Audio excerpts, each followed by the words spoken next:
Hi, I am Limon, and in this video I'll show you how to change the system language on Windows 11. Now let's get started. So right now you can see my system is set to English. Let's go ahead and change that. First open the Windows search bar and type settings. Click on settings to open it.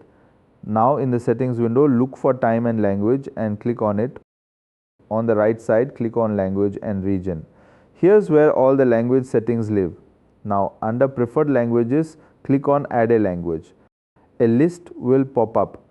Go ahead and search for the language you want, like Spanish, French, or any other language.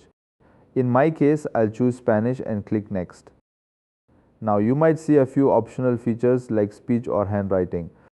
You can select those if you need them or just leave them as the default. But make sure you check the Set as my Windows Display Language option. Once that's selected, click Install. Now give it a moment. It may take a few minutes to download and apply everything. Alright, once the installation is complete, you'll see an option to sign out. Go ahead and click sign out now. After making these adjustments, restart your computer. Now you'll notice that your entire system interface has changed to the new language. Menus, settings, everything. And as you can see, my system is now fully in Spanish or Espanol. That's how you can easily change the system language on Windows 11.